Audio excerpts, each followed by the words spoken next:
Happy Halloween, everybody. I like your masks. Give it up for my dear friend, Mr. Stevie Wonder. That's original Motown sound. I missed you too. That's why I came back. I love you back. We've got a great crew in your corner here in Michigan. Governor Gretchen Whitmer, Lieutenant Governor Garland Gilchrist, Mayor Mike Duggan, Senator Debbie Stabenow, a man who's always fighting for you when you need him. You got to send him back to the Senate, Gary Peters. Three outstanding congresswomen who need to be sent back to the House, Brenda Lawrence, Elisa Slotkin, and Haley Stevens. And you also have the next president of the United States, Joe Biden. Come on. Come on. 3 days, Detroit. 3 days. 3 days until the most important election of our lifetimes. And that includes mine, which was pretty important. This Tuesday, everything is on the line. Our jobs are on the line. Healthcare is on the line. Whether we get this pandemic under control is on the line. And the good news is, on Tuesday, you can choose change. You can elect Joe Biden. You can elect Kamala Harris. You can choose a better America. And you don't have to wait until Tuesday to cast your ballot, Michigan. Because here in Michigan, you can vote in person right now. Go to iwillvote.com, find your polling place, go vote. If you've already voted, then what do? Go get your friends to vote. Get your family to make a plan to vote. We need everybody to turn out. This is a family affair. Detroit, Joe Biden is my brother. I love Joe Biden. He will be a great president. I'll admit, 12 years ago, when I asked him to serve as the nominee for vice president, I didn't know him all that well. We had served in the Senate together, but he had been there a while. I was still fairly new. He and I came from different places. We came from different generations. But I came to admire Joe as a man who is decent to his core, a man who learned early on to treat everybody with dignity and everybody with respect. Somebody who lived by the words his mom taught him. No one's better than you, Joe, but you're no better than anybody else. And that decency, that empathy, that belief that everybody counts, that's really who Joe is. And the good news is that's who he'll be when he's president. Because I can tell you something, the presidency doesn't actually change who you are. It just reveals who you are. And I saw who Joe was. And I saw how seriously he took the work. And I saw how critical it was from his perspective to make sure that the voices of ordinary families were in the room when decisions were being made. And for 8 years, Joe was the last one in the room whenever I faced a big decision. He made me a better president. He's got the character and experience to make us a better country. And he and Kamala are going to be in the fight, not for themselves, but for every single one of us. And you know what? You can't say that about the president we got right now. I mean, look, I knew Donald Trump wasn't going to agree with me, that he wasn't going to embrace my vision. I understood he wasn't going to continue my policies, but I did hope that he was going to show some interest in taking the job seriously. Right? I mean, if you get elected president, if you run for president and you become president, the assumption is you are going to take the job seriously. That you're going to understand the solemn obligation when you are sworn in office. But he never took it seriously. He hasn't shown any interest in just doing the work or helping anybody but himself or his friends, or treating the presidency as anything more than a reality show to give him the attention that he craves so desperately. And the rest of us have had to live with the consequences. Almost 230,000 Americans have died. More than 100,000 small businesses have closed. Almost 300,000 jobs are gone in Michigan alone. America just had its single worst week of new cases. We've been living with this thing for months now. And we just had the worst week in terms of incidents. And in the face of that, what is Donald Trump's closing argument? No, he says that people are too focused on COVID. COVID, COVID, COVID, he's complaining. He's jealous of COVID's media coverage. But that's not enough. Now he's starting to accuse doctors of profiting off of this pandemic. He actually said this. He said they're making a big deal out of it so they can make more money. Who says that? Here, you've got doctors who are risking their lives to save other people, who have to, every time they go in and then they come home, they have to completely isolate themselves, remove all their protective garments, shower, scrub, do everything just to make sure their own families don't get sick. In some cases, don't get to see their families. And he's saying they're doing that to make a buck. He can't fathom that somebody would be willing to make sacrifices for others unless there was some economic motivation. That's how he thinks. And now we've got his chief of staff saying, he said this on TV, said, we're not going to control the pandemic. Just flat out just said, we're not going to control it. We noticed. Yes, you're right. And that's why we've got to have Joe Biden and Kamala Harris in the White House, because you're not going to control the pandemic.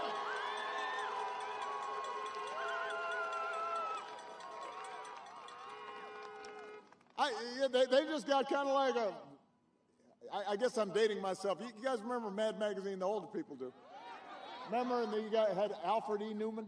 Remember, he had that big grin, funny-looking dude, ears like mine. And he used to say, what me worry? He didn't worry about anything. That's how these guys are.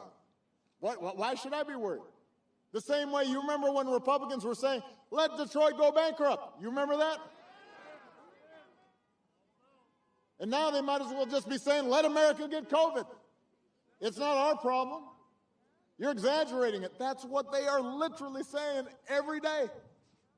Listen, if Trump were focused on COVID from the beginning, cases wouldn't be reaching new record highs across the country. And some of the places he's holding rallies have seen new spikes after he leaves town. He's going around having events, big events, no masks, no protective gear, no precautions. What's his obsession with crowds anyway? I mean, he's still worrying. He is still talking about his inauguration crowd being small, although he doesn't admit it. Does he have nothing better to worry about? That was 4 years ago. I mean, what kind of trauma did he go through? Did no one come to his birthday parties when he was a kid? Is Fox News not giving him enough attention? Lord. And that's the difference between Joe Biden and Donald Trump right there. Trump cares about feeding his ego.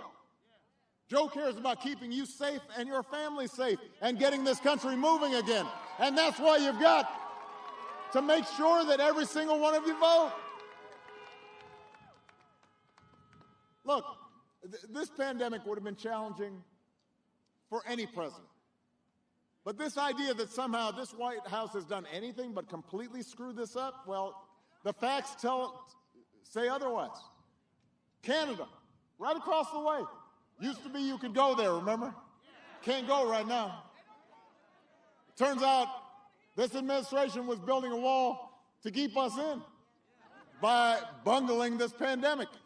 Canada identified its first case the same week that the U.S. did. The same week. Our mortality rate, the number of people who die per capita, is 2.5 times higher. If we had the same mortality rate as they do, then around 90,000 Americans would have died, which would still be a tragedy, but it wouldn't be 230,000. If we had handled this pandemic like Canada did, 140,000 of our fellow Americans might still be alive today. That's a sign of how much leadership in the White House matters. It matters. This is not a game. This is not a contest of just, calling each other names. This isn't a sporting event. This is life or death. And last week, when Donald Trump was asked, would you do anything differently? He said, not much. Not much. Not really. You can't think of anything you do differently? Look, there is not a thing I did as president where I didn't look back and say, man, I could have done that a little bit better. I could have done it. Even the stuff that worked. He can't think of one thing? Not one thing. Not one thing. Oh, Lord. Look, I understand this is a president who wants full credit for the economy he inherited and gets zero blame for the pandemic he ignored, but the job doesn't work that way. Tweeting at the TV doesn't fix things. Making stuff up doesn't make people's lives better. You've got to have a plan. You've got to do the work. And along with the experience to get things done, Joe Biden has concrete plans and policies that will turn our vision of a better, fairer, stronger country into reality. Joe Biden is not going to screw up testing. He's not going to call scientists idiots. He's not going to host super spreader rallies around the country or in the White House. Joe will get this pandemic under control with a plan to make testing free and widely available and get a vaccine to every American cost-free and make sure our frontline heroes never have to ask other countries for the equipment that they need. His plan will guarantee paid sick leave for workers and parents affected by the pandemic and make sure that the small businesses that hold our communities together and employ millions of Americans can reopen safely. Small businesses in every community, not just some communities, not just big corporations. Donald Trump likes to claim he built this economy. America created 1.5 million more jobs in the last 3 years of the Obama-Biden administration than in the first 3 years of the Trump-Pence administration. That's a fact. That was before he could blame the pandemic. Joe Biden and I worked to rescue the auto industry. Gary Peters was there. Debbie Stabenow was there. Gary Peters understood what was at stake. He told us to bet on Michigan, and we did. And manufacturing grew in Michigan by 15% over our final 4 years in office. Donald Trump came in. He said, I'm going to make Michigan the manufacturing hub of the world. It's up 1% under his first 4 years. 15 to 1. We handed him the longest streak of job growth in American history. But the economic damage that he's inflicted by botching the pandemic response means he'll be the only president since Herbert Hoover to actually lose jobs. Herbert Hoover, that's the 30s. That's a long time ago. There's been a lot of presidents since Herbert Hoover. He'll be the first one to lose jobs during his presidency. Joe Biden and Gary Peters know that the key to a strong economy, it's not tax cuts for billionaires. It's lifting the prospects of working Americans. And Joe's got a plan to create 1 million new auto-related jobs by accelerating electric vehicle production. He's going to create 10 million good, clean energy jobs to fight climate change and secure environmental justice. And he's going to pay for it by rolling back Trump's tax cuts for billionaires.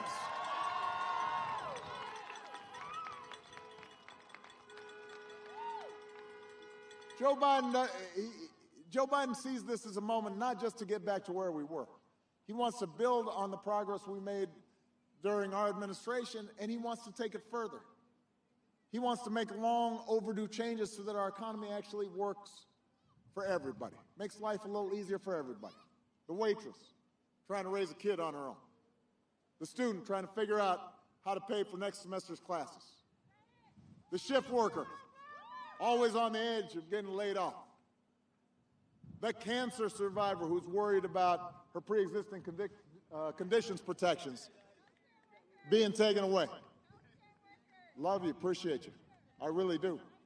And I'm grateful. Listen, let's talk about health care for a second.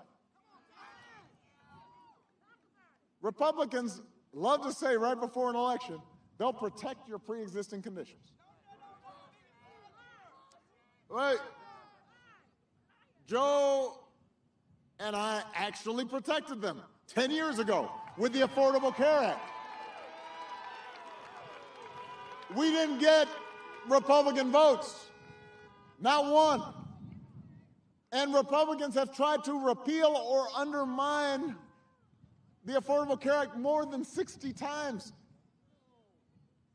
Why they want to take people's health care away is not clear to me. I don't know why you'd have that kind of spirit say, you know what, I want to make sure that person doesn't have health care. I don't know why they would think that way. And when they're asked about it, they say, no, we're going to repeal it, but we're going to replace it with something even better, even bigger, more beautiful. They've promised a new plan for 10 years now. No plan. For 2 years, when this new president came into office, he had a Republican Congress. Could have passed this beautiful new plan. Didn't happen. They still don't have a plan. When they're asked about it, nobody can find it. They're looking around. It's the same place they put the pandemic playbook that we gave them to tell them how to deal with a pandemic. It's lost. It's gone. Missing. Instead, they've just attacked the Affordable Care Act at every turn, driving up costs, driving up the uninsured. Now they've got a case.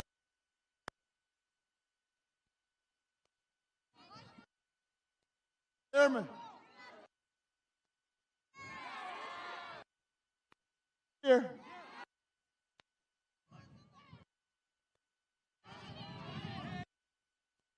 I'm not going to stand on the. What kind? No.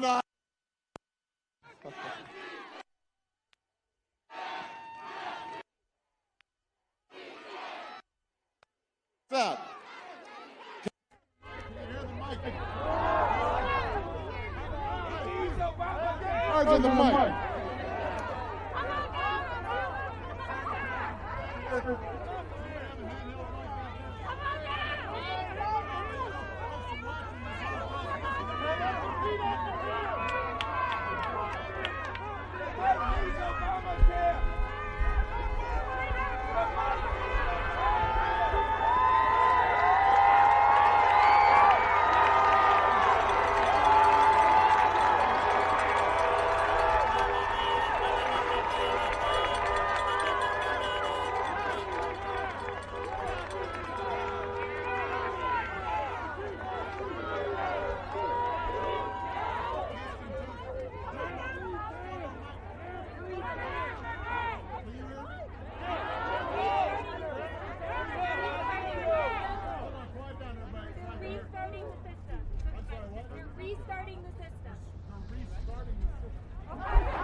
Obamacare.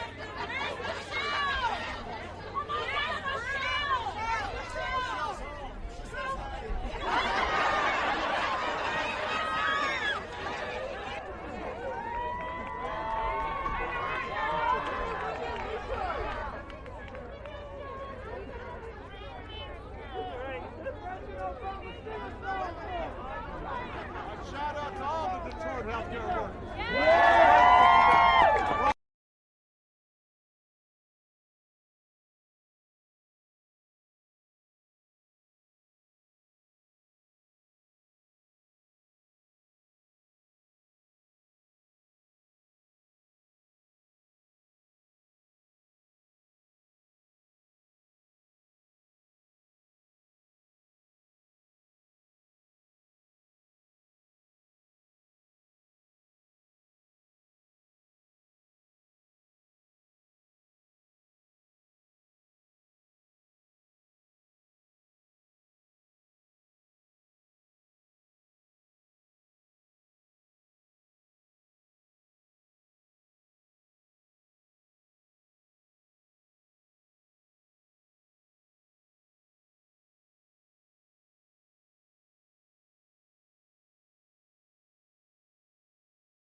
And the insurance policy that we need is to make sure that we've got Joe Biden and Kamala Harris in there, and that we've got Gary Peters, because we cannot allow anyone to take away health care right in the middle of a pandemic.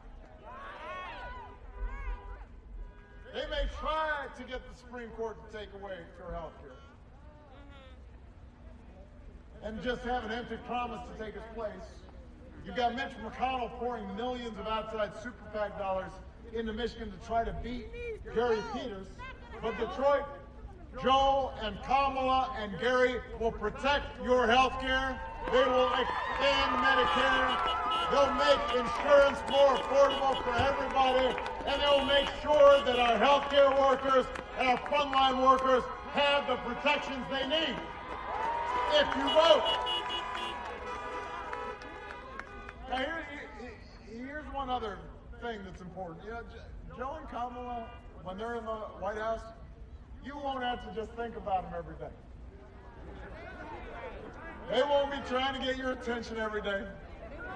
You're not going to have to just shake your head and slap your forehead every day. It won't be so exhausting. You will be able to go about your lives knowing that the president is working. And you're not going to have to worry about a president who suggests that maybe we inject bleach as a cure for COVID. You won't have a president who's retweeting conspiracy theories that Navy SEALs didn't actually kill bin Laden. We won't have a president who's going to go out of his way to insult anybody who doesn't agree with him. You won't have a president who just makes stuff up every day, multiple times a day. Probably doing it right now as we speak. It is not normal behavior. We would not tolerate it from a high school principal. We wouldn't tolerate it from a coach. We wouldn't tolerate it from a coworker.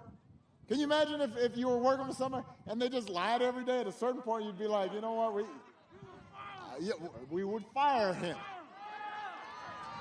Why would we accept this from the President of the United States? Because there are consequences to this. There are consequences to his actions. They embolden people to be mean and divisive and racist and appraise the fabric of our society and our lives. It affects how our children see things and how they interact. It affects the way our families get along. It affects the way the world looks at America. That's why Joe talks about the soul of America. And that's, more than anything, is what separates him from his opponent. He cares about every American, not just some. And he cares about the values that make this country exceptional. I know Joe Biden. He does not have a mean-spirited bone in his body. He cares about everybody's story. He wants to hear everybody's voice. He tries to live by the values that we cherish: honesty and hard work, kindness and humility, responsibility, helping out somebody who's having a hard time. You know, when I hear this kind of phony, macho, acting tough, snarling all the time, that's not what it used to be to be a man, a father, a leader. You didn't go around bragging all the time. You didn't go around putting other people down. And Joe understands that. And when you elect Joe, that's what you'll see reflected in the White House. And these shouldn't be Republican values or Democratic values. They're what our parents taught us, what our grandparents taught us. It's what we still try to pass on to our kids. They're not white values or black values or Latino or Asian or Native American values. They're American values. And we have to reclaim them. But to do that, we're going to have to turn out like never before. To reclaim what's best in this country, we can leave no doubt. We cannot afford to be complacent. Not this time. Not in this election. Last time we were complacent, some of us. Some of us said, I don't need to bother voting. And listen, I understand why Americans get frustrated sometimes. They think government might not make a difference. Because government's not perfect. Elected officials, even the best, aren't perfect. Government's not going to solve every problem, but it can make things better. A president can't solve every economic problem by himself, but if we elect people like Gary Peters and Brenda Lawrence and Alyssa Slotkin and Haley Stevens, and we get a House and a Senate that's more focused on working people and getting you the help you need, we can make things better. It can make a difference. Some more folks will get jobs. Some young people will get more opportunity. Some folks will be able to afford a college education. Some folks will be able to go to and get an apprenticeship and get a trade. A president by himself can't eliminate all racial bias in our criminal justice system. Electing me didn't make us post-racial. But you know what? It can, if we elect district attorneys and state's attorneys and sheriffs focused on equality and justice, and we have a Justice Department that reinvigorates the Civil Rights Division, it can make things better, and then maybe some folks won't be subject to some of the tragedies that we've seen over these last few months. And that's what voting's about. It's not about making things perfect. It's about making things better. And better's good. Putting us on track so that a generation from now we can look back and say, you know what, right about then we turned the corner and we started back on a better trajectory. The fact that we don't get 100% of what we want is not a good reason not to vote. It's a reason to keep voting until we do get it right. On average, just over 50% of us vote. 50%. You've got almost half of eligible voters not voting. And so those are some of the same folks complaining. But imagine if 60% of us vote. Imagine if 70% of us vote. Imagine January 20th, and we swear in a president and a vice president who have a plan to get us out of this mess, who care about working Americans, and have a plan to help you start getting ahead, who believe in science, who have a plan to protect this planet for our kids, who believe in racial equality, and are willing to do the work to bring us closer to an America where no matter what we look like or where we come from or who we love or how much money we got, everybody's got dignity. Everybody's treated with respect. Everybody's got a chance to raise a family. Michigan, that can happen. And I'm asking you to remember what this country can be. The thing is, though, we can't just imagine a better future. We've got to fight for it. We got to out-hustle the other side. We got to get to work. We got to vote up and down the ticket like never before. We've got to leave no doubt about who we are and what this country stands for. And if we do, we will send Gary Peters back to the Senate. We'll send Brenda Lawrence and Alyssa Slotkin and Hallie Stevens back to the House. And we will elect a man who loves this country, who cares about you, who will fight for every single one of us. My friend, a real leader, the next president of the United States of America, Joe Biden! Hello, Detroit!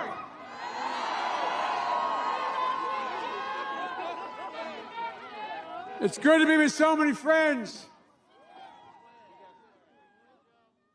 Mayor Duggan, you're one hell of a mayor, man.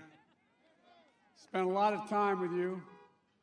The president gave me an easy assignment. He said, Detroit's in trouble. Get them what they need. Well, I tell you what, all I did was listen to what Duggan told me to do, and I did. And Gretchen Whitmer, Governor Whitmer, you are one quite great governor. And Lieutenant Governor Gilchrist, my buddy Debbie Stabenow, your once and future Senator Gary Peters. And you can always count on Gary to be there for you and your family, and that's a fact. And Congresswoman Brenda Lawrence, we need to send you back to the House, just like we need to send Hallie back, Hallie Stevens. And I tell you what, you know that Slotkin girl. She happens to be at Congress. Two things you got to know about her. She's forgotten more about the intelligence community, the CIA, than most people ever know. And the second thing you got to know is she's smarter than you. It's harder. And Stevie Wonder is here. Stevie's been a powerful voice for justice for a long time, and he's generally a national treasure. And of course, President Barack Obama. I tell you what, didn't it make you a little nostalgic just hearing him? Compared, I won't even compare, God Almighty. It's great to see you, Mr. President. It's great to hang out with you. It reminds us that we can have a president with character, decency, respect. A president respected around the world. The president our kids could and did look up to. I want to say something we don't say often enough. President Obama was a great president. And one of the great honors I had was not only serving with him, but becoming a good personal friend. Our families became close. My two granddaughters and two of his two daughters went all through school together, remained each other's best buddies. So I want to make sure to say it here today, Mr. President, thank you. Thank you for everything, and thanks for reminding us what we can be again. Look, I want to start on a serious note here by extending my condolences to the Chaldean Assyrian community here in Michigan on the 10th anniversary of Our Lady of Deliverance Church massacre in Baghdad. I was there in Baghdad. I met with the Archbishop. I've been to Baghdad many, many times during the war. And I tell you what, they were worried back then. And after it occurred, I came out here. Look, the right to worship is a fundamental right in America. And as Americans, we should be proud that people from all over the world find a home here in our communities, here in Michigan, where the right to vote is the most fundamental right and the right that protects our religious freedoms. And so my heart goes out to all those. 10 years seems like a long time, but not if you lost somebody. It's like yesterday. So you have my empathy, my sympathy, and my support. Well, Detroit, 3 days. 3 days. 3 days to put an end to a presidency that has divided this nation. 3 days We can put an end to a presidency that has failed to protect this nation. 3 days. We can put an end to a presidency that has fanned the flames of hate all across this nation. Millions of Americans have already voted. Over 85 million so far, they tell me. Millions more are going to vote in the days ahead because the president said we have to overwhelmingly vote and overwhelmingly win this thing. So my message is simple. The power to change the country is in your hands. I don't care how hard Donald Trump tries. There's nothing he's going to do to stop the people of America from voting. Nothing. And when Americans vote, we will be heard. And when America's heard, I believe the message is going to be loud and clear. It's time for Donald Trump to pack his bags and go home. As the president said, we're done with the chaos, with the tweets, with the anger, with the hate, with the failure, with the irresponsibility. Folks, we got a lot of work to do. I don't only need you to get me elected, I need you once I'm elected. Because if I'm elected your president, we're going to get things done. We're going to act. We're going to move. We're going to move for all our families. We're going to act to get COVID under control. On day one of my presidency, we'll put into action a plan I've been talking about for months. Masking, social distancing, testing, tracing. Plan for full and fair and free distribution of therapeutics and vaccines when we get one. Imagine where we'd be if we had a president who had worn a mask instead of mocked it. I can tell you this, we'd have 9 million confirmed cases of COVID in this nation. 9 million. We wouldn't have 230,000 deaths. We wouldn't be seeing these new record numbers of cases we're seeing every single night now. Nearly 100,000 cases nationwide in the United States just yesterday. We wouldn't be facing another 200,000 predicted deaths in the next few months. This president knew in January this virus was deadly. Remember I kept saying, another of us said, look, his intelligence community has briefed him and briefed him in detail. But what did he say? He said, no, I never read the reports. Well, that didn't surprise me, but it turns out he did. He knew, and he hid it from the American people. He knew it was so much worse than the flu. He lied to the American people. He knew it wasn't going to disappear, but he kept telling us a miracle is coming. And just yesterday, he had the gall, as Brock said, to say that doctors, the people who have been on the front lines, some have given their lives along with nurses and others, first responders. He suggested these doctors were falsely inflating deaths due to COVID because they wanted to make money. What in the hell's the matter with this man? What's the matter with him?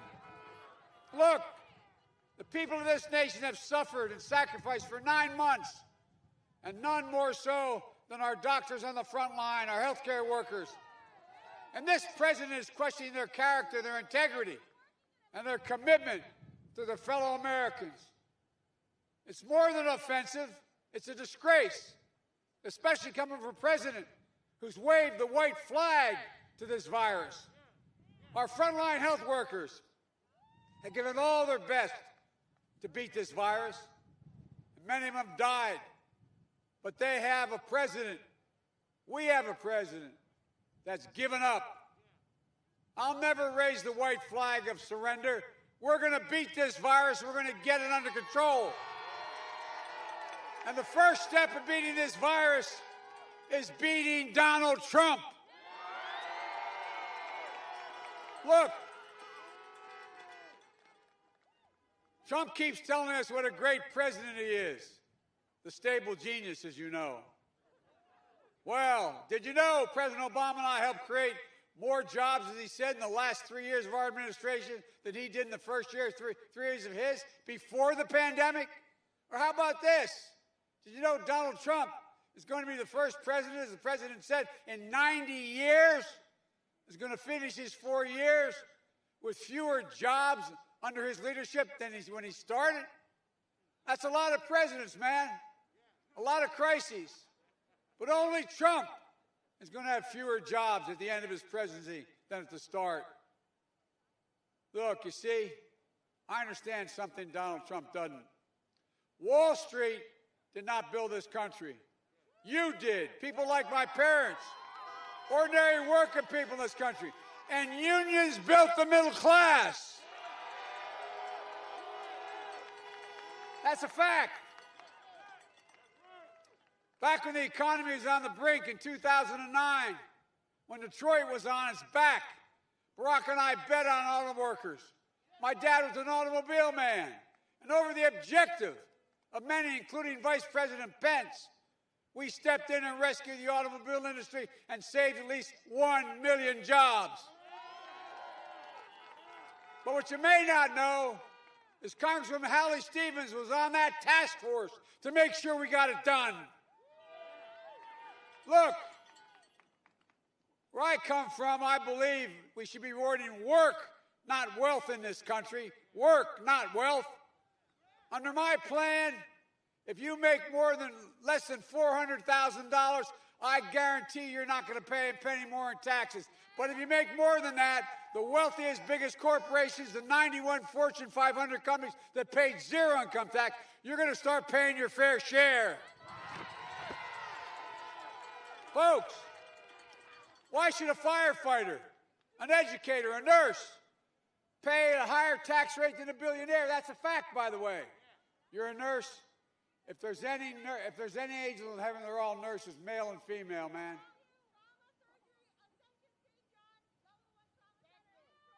All right. Well, God love you. I've been a significant consumer of health care, and I can tell you,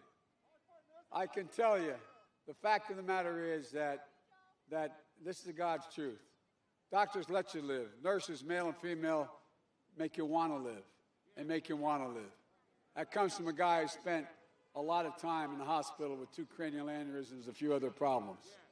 Look, you should pay more. Why should all of you be paying more taxes than Donald Trump, the billionaire? He has an income. He says he paid an income tax of $750. As they say in Southern Delaware, how about y'all? What'd you all pay? $750?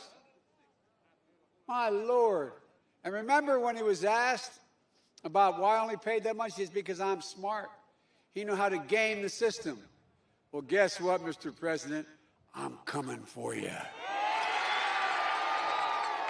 We don't game the system. And when the system gets gamed, you all have to pay.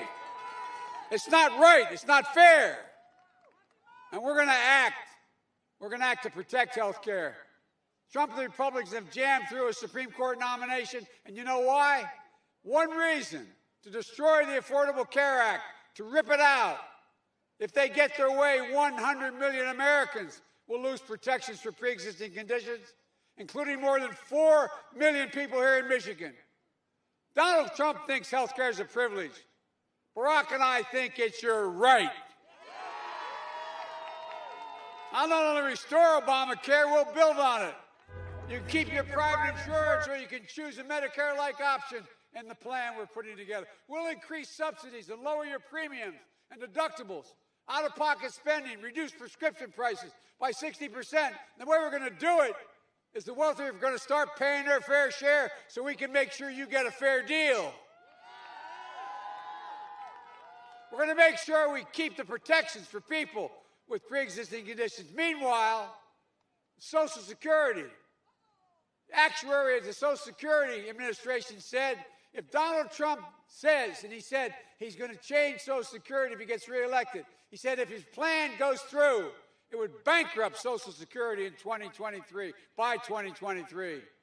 So go home and tell your parents and grandparents what a great gift is coming if he were to win.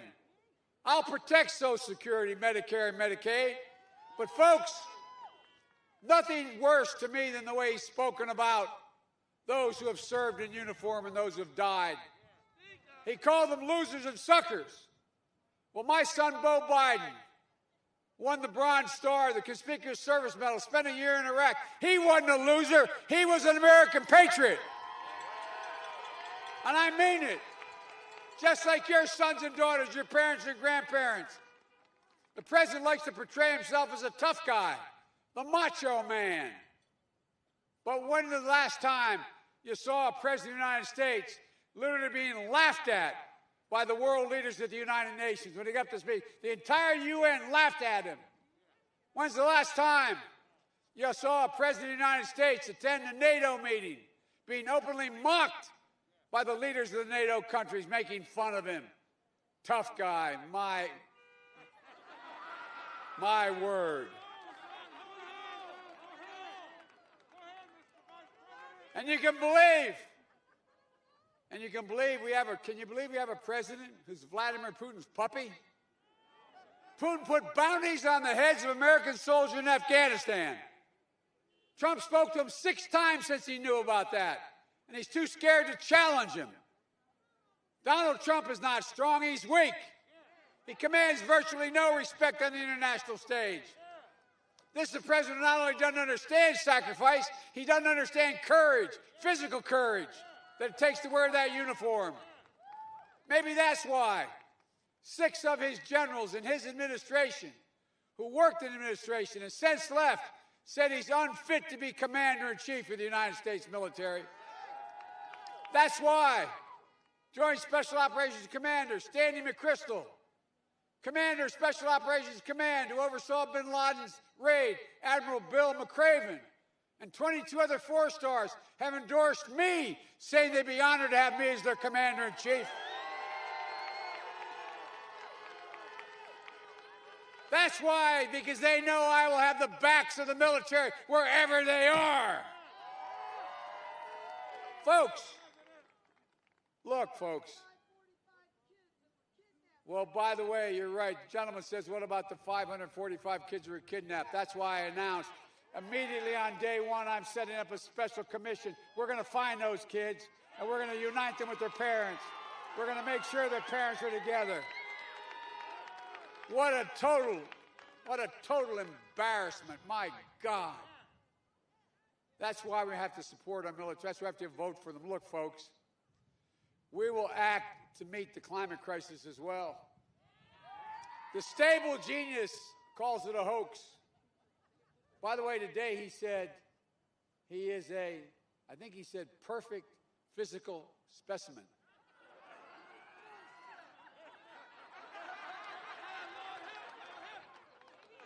Maybe that's why he thought he was able to write off $70,000 on his taxes because he needed special hair care. Seriously, $70,000 written off for hair care. I tell you what, man, I hardly have any hair, but I'd rather have what I have. Stable, perfect specimen. Whoa. You know, we couldn't make this up, you know? Think about it. I mean, this is, look. Well, I tell you what. Well, when I hear climate change, I see jobs. He says hoax. I see American workers building and installing 500,000 charging stations across our highways in this country. I see American consumers switching to clean electric vehicles built here in Detroit and rebates for incentives. I see the federal government harnessing the purchasing power to buy clean electric vehicles for an enormous fleet that we have in Washington. They made and sourced by union jobs right here in America. This will mean 1 million good-paying jobs across America in the auto industry alone. Let's hear it for those honks of the cars out there who maybe think it's made here in Michigan. Look, and we'll act to deliver racial justice in America. Look, protesting is not burning or looting. Violence must never be tolerated, and it won't. But these protests are a cry for justice. The names of George Floyd, Breonna Taylor, Jacob Blake will not soon be forgotten because they will inspire a new wave of justice in America. Look, I believe this country has to come together. I'm running as a proud Democrat, but I will govern as an American president. I'll work as hard for those who don't support me as those who do. And you know what? In this America, in my America, there's no red state or blue state. It's everybody. That's the job of a president, the duty to care for everyone. So for God's sake, please vote. If you still have an absentee ballot, get it to drop off at the drop box as soon as you can. You can also vote early until Monday afternoon, or you can vote on Election Day. But just make a plan. Make a plan to vote. As has been repeated many times tonight, go to iwillvote.com/MI. Folks, I'll never forget the words, and my colleagues in the Senate used to kid me when I'd always remind them of it. The words President Kennedy said as he promised to send us to the moon. He said, we're doing it because we refuse to postpone. Well, I refuse to postpone the incredible opportunities that the American people have available to them. There's nothing beyond our capacity. There's no limit to America's future. The only thing that can tear America apart is America itself. And that's exactly what Donald Trump's been trying to do from the very beginning of his campaign. Dividing America, pitting Americans against one another based on race, gender, ethnicity, national origin. It's wrong. It's not who we are. Look, folks, everybody knows who Donald Trump is. Let's show them who we are. We choose hope over fear. We choose unity over division. We choose science over fiction. And yes, we choose truth over lie after lie after lie after lie. So it's time to stand up. Take back our democracy. We can do this. We're so much better than we've been. We can be who we are at our best, the United States of America. God bless you all, and may God protect our troops. Thank you, thank you, thank you.